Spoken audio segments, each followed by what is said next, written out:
ಬದನೆಕಾಯಿಯನ್ನು ಈ ರೀತಿಯಾಗಿ ಮಾಡಿದರೆ ಮತ್ತೆ ಮತ್ತೆ ಮಾಡ್ತೀರಾ, ಅಷ್ಟೊಂದು ರುಚಿಯಾದ ಈ ಬದನೆಕಾಯಿ ರೋಸ್ಟ್ ರೆಸಿಪಿಯೊಂದಿಗೆ ಬಂದಿದ್ದೇನೆ. ವಿಡಿಯೋವನ್ನು ಪೂರ್ತಿಯಾಗಿ ನೋಡಿ. Hi all, this is Sandhya. Welcome back to my lifestyle vlogs. ಹೇಗಿದ್ದೀರಾ ನೀವೆಲ್ಲರೂ ಚೆನ್ನಾಗಿದ್ದೀರಾ ಅಂತ ನಾನು ಭಾವಿಸ್ತೀನಿ.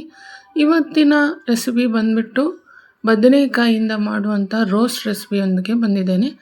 ನಾನು ಒಂದೆರಡು ರೀತಿಯ ಬದನೆಕಾಯಿ ರೆಸಿಪಿಯನ್ನು ಮುಂಚೆ ತೋರಿಸಿದ್ದೆ. ಇದು ಸ್ವಲ್ಪ ಡಿಫ್ರೆಂಟಾಗಿ ಮಾಡುವಂತಹ ಬದನೆಕಾಯಿ ರೋಸ್ಟು. ಇದಕ್ಕೆ ನಾನು ಆನಿಯನ್ ಗಾರ್ಲಿಕ್ ಏನು ಬಳಸ್ತಾ ಇಲ್ಲ, ಆದರೆ ರುಚಿ ಮಾತ್ರ ತುಂಬಾ ಸೂಪರು. ಖಂಡಿತ ಟ್ರೈ ಮಾಡಿ.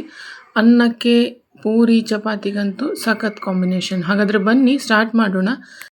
ನನ್ನ ಈ ರೆಸಿಪಿ ಸ್ಟಾರ್ಟ್ ಮಾಡೋದಕ್ಕಿಂತ ಮುಂಚೆ ನೀವೇನಾದರೂ ನನ್ನ ವಿಡಿಯೋ, ನನ್ನ ವ್ಲಾಗ್ಸ್ಗಳು ಫಸ್ಟ್ ಟೈಮ್ ನೋಡೋರಾಗಿದ್ದರೆ ನನ್ನ ಈ ವ್ಲಾಗ್ಸ್ ವಿಡಿಯೋಸ್ ಎಲ್ಲ ನಿಮಗೆ ಇಷ್ಟ ಆಗಿದ್ದಲ್ಲಿ ತಪ್ಪದೆ ಹೋಗಿ ಸಬ್ಸ್ಕ್ರೈಬ್ ಮಾಡಿ ಫ್ರೆಂಡ್ಸ್.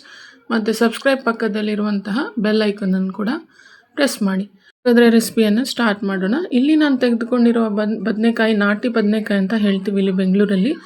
ಈ ಬದನೆಕಾಯಿ ಬಿಟ್ಟು ಬೇಕಿದ್ರೆ ಗುಳ್ಳದನ್ನು ಕೂಡ ಅಥವಾ ಉದ್ದುದ್ದಕ್ಕೆ ಬರುವಂತಹ ಮೈಸೂರು ಬದನೆಕಾಯಿಯನ್ನು ಕೂಡ ನೀವಿಲ್ಲಿ ಉಪಯೋಗಿಸ್ಬೋದು. ಈ ರೀತಿಯಾಗಿ ಉದ್ದಕ್ಕೆ ಕಟ್ ಮಾಡಿ ಇಟ್ಕೊಂಡಿದ್ದೀನಿ ನಾನು. ಒಂದು ಬದನೆಕಾಯಿಯ 6ರಿಂದ 7 ಪೀಸನ್ನು ಸ್ಲೈಸ್ ಮಾಡಿ ಇಟ್ಕೊಂಡಿದ್ದೇನೆ. ಇದು ಬೇಗ ಬೇಯುತ್ತೆ, ಹಾಗಾಗಿ ತುಂಬ ಚಿಕ್ಕದಾಗಿ ಹೆಚ್ಚುವ ಅಗತ್ಯವಿಲ್ಲ. ಬಾಣಲೆ ಇಟ್ಕೊಂಡಿದ್ದೇನೆ. ಬಾಣಲೆಯಲ್ಲಿ ಎಣ್ಣೆ ಹಾಕ್ತಾ ಇದ್ದೇನೆ. ಕೊಬ್ಬರಿ ಎಣ್ಣೆ ತೊಗೊಂಡಿದ್ದೇನೆ, ಇಲ್ಲಿ ತೆಂಗಿನ ಎಣ್ಣೆನ ತೊಗೊಂಡಿದ್ದೇನೆ. ಇವು ಯಾವ್ದು ಬೇಕಾದರೂ ಎಣ್ಣೆಯನ್ನು ಉಪಯೋಗಿಸ್ಬೋದು. ಎಣ್ಣೆಗೆ ನಾನು ಸಾಸಿವೆ ಹಾಕ್ಕೋತಾ ಇದ್ದೀನಿ. ಸಾಸಿವೆ ಚಟಪಟ ಅಂದ ಮೇಲೆ ಕರಿಬೇವಿನ ಸೊಪ್ಪನ್ನು ಹಾಕ್ತಾಯಿದ್ದೇನೆ. ಕರಿಬೇವಿನ ಸೊಪ್ಪು ಫ್ರೈ ಆದಮೇಲೆ ಇವಾಗ ನಾವು ಹೆಚ್ಚಿಟ್ಕೊಂಡಿರುವಂತಹ ಬದನೆಕಾಯಿಯನ್ನು ಹಾಕ್ಕೋತಾ ಇದ್ದೇನೆ. ನೀವು ಯಾವ ರೀತಿಯ ಬದನೆಕಾಯಿ ರೆಸಿಪಿಯನ್ನು ಮಾಡ್ತೀರಾ ಅಂತ ನನಗೆ ಕಮೆಂಟ್ ಮೂಲಕ ತಿಳಿಸಿ.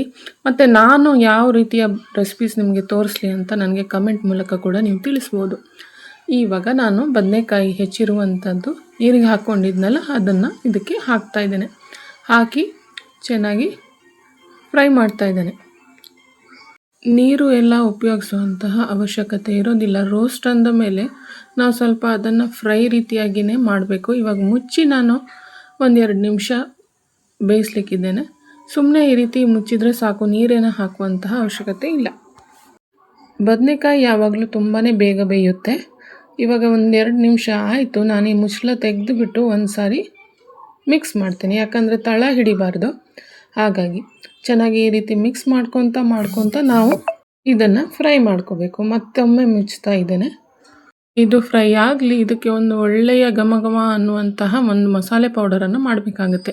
ಒಂದು ಚಿಕ್ಕ ಒಗ್ಗರಣೆ ಪ್ಯಾನನ್ನು ಇಟ್ಕೊಂಡಿದ್ದೇನೆ, ಅಥವಾ ಚಿಕ್ಕ ಕಡಾಯಿಯನ್ನು ಇಟ್ಕೊಂಡಿದ್ದೇನೆ. ಅದಕ್ಕೆ ಎಣ್ಣೆನೂ ಹಾಕ್ತಾ ಇಲ್ಲ, ಎಲ್ಲ ಡ್ರೈ ರೋಸ್ಟ್ ಮಾಡುವಂಥದ್ದು. ಇದಕ್ಕೆ ಒಂದು ಅರ್ಧ ಚಮಚದಷ್ಟು ಸಾಸಿವೆಯನ್ನು ಹಾಕ್ತಾ ಇದ್ದೇನೆ. ಸಾಸಿವೆಯನ್ನು ಹಾಕ್ಕೊಂಡಿದ್ದೇನೆ. ಸಾಸಿವೆ ಚಟಪಟ ಅಂದ ಮೇಲೆ ಇವಾಗ ನಾನು 1 ಚಮಚದಷ್ಟು ಇಲ್ಲಿ ಉದ್ದಿನ ಬೇಳೆಯನ್ನು ಹಾಕ್ತಾ ಇದ್ದೇನೆ. ಇದರ ಜೊತೆಗೆ ಧನಿಯಾ ಕಾಳನ್ನು ಹಾಕುತ್ತಾ ಇದ್ದೀನಿ. 2 ಚಮಚದಷ್ಟು ಧನಿಯಾ ಬೀಜವನ್ನು ಇಲ್ಲಿ ಹಾಕ್ಕೊಂಡಿದ್ದೇನೆ ನಾನು. ಒಂದು 8ರಿಂದ 10 ಮೆಂತ್ಯ ಕಾಳನ್ನು ಹಾಕುತ್ತಾ ಇದ್ದೇನೆ. ಚೆನ್ನಾಗಿ ಇದನ್ನು ಫ್ರೈ ಮಾಡ್ಕೋಬೇಕು. ಇದರ ಜೊತೆಗೆ 1 ಚಮಚದಷ್ಟು ನಾನು ಪುಟಾಣಿಯನ್ನು ಹಾಕ್ಕೊಂಡಿದ್ದೇನೆ. ಪುಟಾಣಿ ಅಂದರೆ ಹುರಿಗಡಲೆ ಅಂತ ಏನಂತೀವಿ, ಅದನ್ನು ಇಲ್ಲಿ ಹಾಕ್ಕೊಂಡಿದ್ದೇನೆ. ಇವೆಲ್ಲವನ್ನು ಇವಾಗ ಚೆನ್ನಾಗಿ ಡ್ರೈ ರೋಸ್ಟ್ ಮಾಡ್ಕೊಂಡಿದ್ದೇನೆ. ಇದರ ಜೊತೆ ನಾನು 1 ಚಮಚದಷ್ಟು ಖಾರದ ಪುಡಿ ಮತ್ತು 2 ಎಸಳಷ್ಟು ಹುಣಸೆಹಣ್ಣನ್ನು ಹಾಕಿ ಚೆನ್ನಾಗಿ ಮಿಕ್ಸಿಯಲ್ಲಿ ಪುಡಿ ಮಾಡಿಕೊಡ್ತಾ ಇದ್ದೇನೆ.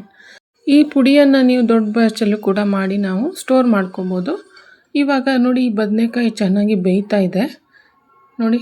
ಏನು ನೀರೇ ಹಾಕಿಲ್ಲ ನಾನು. ಇದನ್ನು ಈ ರೀತಿಯಾಗಿಯೇ ಬೇಯಿಸ್ಕೊತಾ ಬರಬೇಕು. ಒಗ್ಗರಣೆಲೇ ಇದು ಬೇಯಬೇಕು, ನೀರೆಲ್ಲೂ ಹಾಕ್ಕೋಬಾರ್ದು.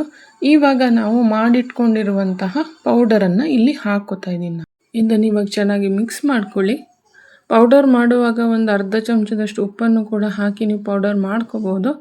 ಇದನ್ನು ಇವಾಗ ಚೆನ್ನಾಗಿ ಮಿಕ್ಸ್ ಮಾಡ್ಕೊಳ್ಳಿ. ತುಂಬಾ ಸ್ಪೈಸಿ ಜಾಸ್ತಿ ಬೇಕಂದರೆ ಇನ್ನೊಂದು ಚಮಚ ಜಾಸ್ತಿ ಖಾರದ ಪುಡಿ ಕೂಡ ನೀವಿಲ್ಲಿ ಹಾಕ್ಕೋಬೋದು. ಖಾರಕ್ಕೆ ತಕ್ಕ ನಿಮಗೆ ಎಷ್ಟು ಬೇಕೋ ಅಷ್ಟು ಹಾಕ್ಕೊಳ್ಳಿ. ನಾನು ಪೌಡ್ರ್ ಮಾಡುವಾಗ ಉಪ್ಪು ಹಾಕಿರಲಿಲ್ಲ. ಇಲ್ಲಿ ರುಚಿಗೆ ತಕ್ಕಷ್ಟು ಉಪ್ಪನ್ನು ಹಾಕ್ಕೋತಾ ಇದ್ದೇನೆ. ಇವಾಗ ಇದೆಲ್ಲವನ್ನು ಹಾಕಿದ ತಕ್ಷಣ ನಾವು ಇದನ್ನು ಚೆನ್ನಾಗಿ ಫ್ರೈ ಮಾಡ್ಕೊಳ್ಳೋಣ.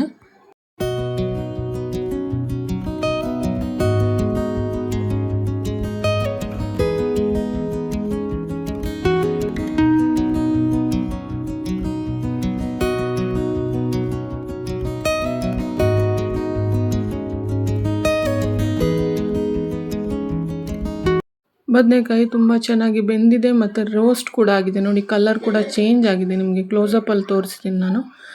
ಇದು ಕ್ರಿಸ್ಪಿಯಾಗಿ ಫ್ರೈ ಮಾಡಿಕೊಂಡ್ರೆ ತುಂಬಾ ಚೆನ್ನಾಗಿರುತ್ತೆ. ಇದು ಅನ್ನದ ಜೊತೆ ಒಂದು ತೊವೆ ಇದ್ದರೆ ಅದರ ಜೊತೆ ಈ ಸೈಡ್ ಅಂತೂ ಸೂಪರು. ಅದು ಚಪಾತಿಗಂತೂ ಒಳ್ಳೆ ಕಾಂಬಿನೇಷನ್ನು. ಖಂಡಿತ ಟ್ರೈ ಮಾಡಿ. ನನ್ನ ಈ ರೆಸಿಪಿ ನಿಮಗೆ ಇಷ್ಟ ಆಗಿದೆ ಅಂತ ನಾನು ಭಾವಿಸ್ತೀನಿ. ಇಷ್ಟ ಆಗಿದ್ದಲ್ಲಿ ಲೈಕ್, ಶೇರ್ ಮತ್ತು ಸಬ್ಸ್ಕ್ರೈಬ್ ಮಾಡೋದನ್ನು ಮರಿಬೇಡಿ. ಏನಾದರೂ ಕ್ವಶನ್ ಇದ್ದರೆ ಖಂಡಿತ ಕಮೆಂಟ್ ಮಾಡಿ ಅಂತ ನಾನು ಹೇಳ್ತೀನಿ. ಹಾಗಾದರೆ ಮತ್ತೆ ಸಿಗ್ತೀನಿ ಇನ್ನೊಂದು ವ್ಲಾಗಲ್ಲಿ ಮತ್ತಷ್ಟು ರೆಸಿಪೀಸ್ ಒಂದಿಗೆ, ಮತ್ತಷ್ಟು ವಿಷಯಗಳೊಂದಿಗೆ. ಇಲ್ಲಿಯವರೆಗೂ ಹೆಲ್ದಿಯಾಗಿರಿ, ಖುಷಿಯಾಗಿರಿ, take care of yourself. ಮತ್ತು ಈ ರೆಸಿಪಿಯನ್ನು ನಿಮ್ಮ ಫ್ರೆಂಡ್ಸ್ ಮತ್ತು ಫ್ಯಾಮಿಲಿ ಜೊತೆ ಖಂಡಿತ ಶೇರ್ ಮಾಡಿ ಮತ್ತು ಸಪೋರ್ಟ್ ಮಾಡಿ ನನ್ನ. Thank you for watching. ಹೋಗಿ ಬರ್ತೀನಿ. ಬಾಯ್.